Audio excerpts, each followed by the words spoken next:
ಸರ್ಕಾರ ಕೊಡಬೇಕಾಗ್ತದೆ. ಮೋಸ್ಟ್ಲಿ ಕೊಡ್ಬೋದಿಲ್ಲ ಅಂತಲ್ಲ, ಬಟ್ ಕೊಡೋದು ಅಷ್ಟು ಸುಲಭ ಇಲ್ಲ. ಯಾಕೆಂದ್ರೆ ದಾಖಲಾತಿ ಇಲ್ಲದಾಗ ಏನು ಕೊಡೋರು ಇದ್ದಾರೆ ಅವರು. ಈಗಾಗಲೇ ಅದು ದೊಡ್ಡ ಪಬ್ಲಿಷ್ ಆಗಿಬಿಟ್ಟದು, ಇಷ್ಟು ಆಗ್ಯದಪ್ಪ ಅಂತೇಳಿ. ಹೀಗೆ ಇದೇ ರೀತಿ ಮುಂದುವರೆದ್ರೆ ಮುಂದೆ ದೇಶದ ಗತಿ ಏನು ಅನ್ನುವಂಥದ್ದು. ಅದಕ್ಕೆ ಜನಸಾಮಾನ್ಯರ ಸಹಿತ ಇವತ್ತು ಪ್ರಶ್ನೆ ಮಾಡಬೇಕಾಗಿದೆ, ಈ ಭ್ರಷ್ಟಾಚಾರ ಹೋಗೋದು ಯಾವಾಗ ಅಂತೇಳಿ.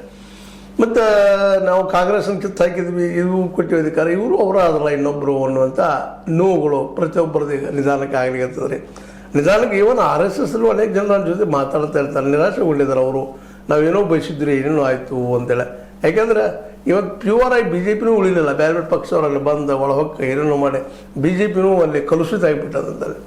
ಅಧಿಕಾರಕ್ಕಾಗಿ ಏನೇನೋ ಹೊಂದಾಣಿಕೆಗಳು ನಾಯ್ಡು ಅಂತ ಭ್ರಷ್ಟಾಚಾರ ಯಾರು ಆರೋಪ ಮಾಡಿದ್ರು ಅವ್ರ ಒಳಗೆ ಮನೆ ತಿರ್ಕೊಂಡಂಥ ಅಜಿತ್ ಪವಾರ್ ಆಗಿರ್ಬೋದು, ಇನ್ನೊಬ್ಬರು ಆಗಿರ್ಬೋದು, ಈ ಶಿಂದೆ ಅವರಾಗಿರ್ಬೋದು ಅಲ್ಲಿ ಮಹಾರಾಷ್ಟ್ರದ್ದು, ಇಲ್ಲಿ ನಮ್ಮಲ್ಲಿ ಅನೇಕ ಭ್ರಷ್ಟಾಚಾರದ ಆರೋಪದಿಂದ ಯಡಿಯೂರಪ್ಪನವ್ರು ಆಗಿರ್ಬೋದು, ಅದೇ ಕಾಲಕ್ಕೆ ಜನಾರ್ದನ ರೆಡ್ಡಿ ಅಂತವ್ರು ಆಗಿರ್ಬೋದು. ಇವತ್ತು BJPನೇ ಕಾಣಿಸೋದು ನೋಡಿದಾಗ ಇವರಿಗೆ ಮತ್ತು ಕಾಂಗ್ರೆಸ್ಸಿಗರಿಗೆ ಏನು ಅಂತರದ ಅನ್ನೋ ಪ್ರಶ್ನೆಗಳು ಇವತ್ತು ನಿಧಾನಕ್ಕೆ ಹೇಳ್ತಾ ಇದ್ದಾವೆ. ಏನೋ ಆಗಲಿ ಈ ಕೌಶಲ್ಯ ನೀಡಿದವರು ಯಾರು ಅನ್ನೋದು ಕಂಪ್ನಿಗಳಿಗೆ ಯಾರು ಹೇಳಿದ ಮಗ.